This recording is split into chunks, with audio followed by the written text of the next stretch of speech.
Hi everyone, Digga here. I want to do a quick little follow-up on my Metroid Dread Special Edition unboxing because I just got the amiibo in the mail finally. It took a little extra time. Let's get started. Can you dig it? So here we have the box. It's looking very bright, very shiny. I really appreciate it. You have Samus and the Emmy on here. Very reflective, very, I just love the big bright coloring that they're doing for Metroid Dread. It's so cool. On the back here, we have the descriptions for what the items do.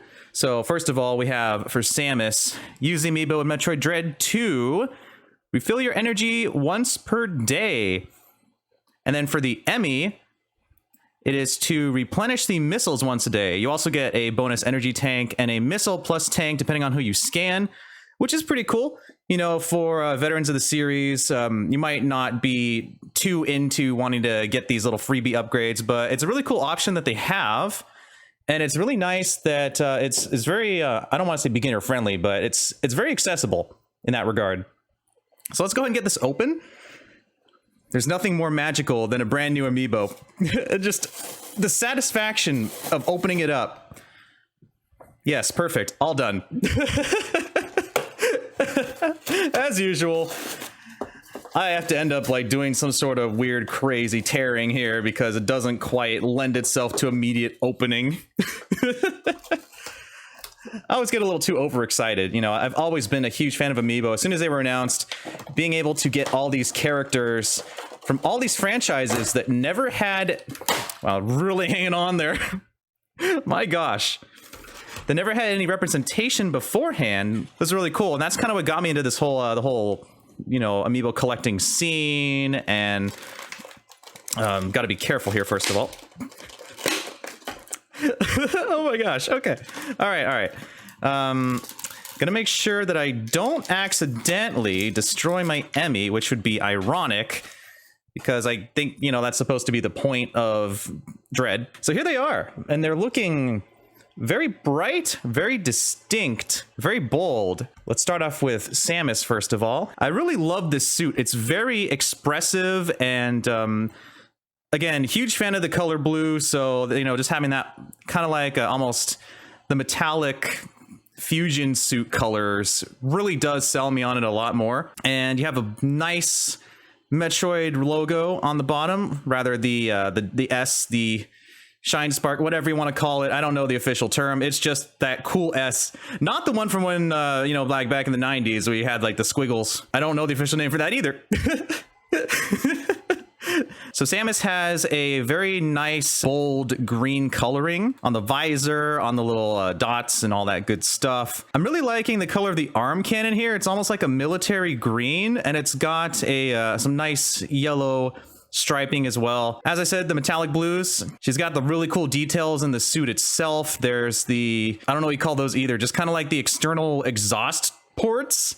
I call them like the cool mech things because they're just like those pipes you see coming out of Gundams and whatnot. She's got this sort of rocky spine armor type thing, and I'm really digging that. I like that a lot. We have, of course, the translucent parts, which make for a much better display than previous amiibo from the past. Shoes kind of have their own sort of distinct little pattern on the bottom. There's even like a little hole in there. But yeah, all in all, looking pretty cool. And I'll do a little comparison at the end as well. So next up is the Emmy, the brand new enemy. Enemy, I don't know. It's looking very nice. I really appreciate the fact that we're getting these bigger figures, especially the, just the amount of detail they can put into this as well. You have the sort of big red glowing eye. Like the closer I get, you almost get like a light piping effect from it. Sorry, Transformers terminology. Light piping is when the light at the top comes through to give you a sort of illumination effect. Hand's a little shaky. I'm kind of excited. And then you also have, of course, just the entirety of this massive figure kind of cast in a sort of like pearl white. It's not quite pearlescent, but it's very eye-catching, very bright. And that contrasts nicely with the sort of gunmetal gray coloring you've got here. It's not quite black. It is kind of more like gunmetal, like a darker gunmetal. Can you get even darker than that? I don't know. There's also a few little paint accents here and there. There's this little sort of chest symbol that looks to be almost like a purple.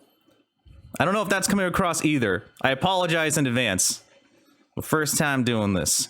There's some red accents. There's one on the chest down here. I like the, it's almost like it's falling in slow motion, like, You can make like a dramatic scene. Sorry, I'm going to interrupt to do something dumb. Don't worry about me. It's like a dramatic scene in a movie where the main character is going to have to do the final blow on the last enemy, and as they fall down slowly. I don't know what I'm doing. So the Emmy also has those same kind of pearlish purple port color things. There's red on the back here. Also, something I just now noticed. The head itself is actually that same purplish color. It's actually really not purple. It's more like a, can I say gunmetal purple? What's the descriptor here? But it's definitely, it's much different from the actual black. In terms of details, there's also this, it's almost sort of like a honeycomb scale pattern at the top here. I really like this. These are all the little things I haven't noticed until now. You know, usually I'd take a picture of the amiibo and that's it. But now I'm going in depth. That's right. Can't forget to mention the actual base itself is on some sort of big old conveyor belt. As I've seen from one of the trailers, it's basically kind of just moves forward. That's what the conveyor belt does. And then on the sides here, you'll notice that there's some really nice sort of destructive effects here. Like you can see it's very clearly sort of sculpted out to have these little individual, you know, breakage points, and it looks like a bunch of pipes just came undone. There was an explosion at the factory. Back here, one of my favorite little details, these little pointy parts, like you know, these are the sort of barbed wire stuff that's poking out. You don't want to get hit by that. That's no good. That'll hurt you. And then some more surfacing effects here. You can see that there is like a bunch of almost like little buckles. That's not the proper term, but again, you know, pipes and stuff, whatever. And that's probably the most time anyone has spent looking at this base, because the main attraction is the Emmy itself looking very cool. You got the chicken legs. You can tell all of the individual little parts here. Like you can see how it would move, how it functions. This claw's coming at you. You gotta watch out. All right, so now I'm gonna do a few quick amiibo comparisons here. I wonder if I can fit them all in the same shot. We have the original Samus, classic, of course. We have the second Samus from Samus Returns. Maybe I'll move the Emmy out of the way for now because we'll get all the Samuses. Oops, all Samus. We have the Zero Suit Samus. And we have Dark Samus, of course. Metroid fans are really, really eating well these days. Really high quality stuff. Maybe I can fit the rest in there too at the end. Let me just move these out of the way for now.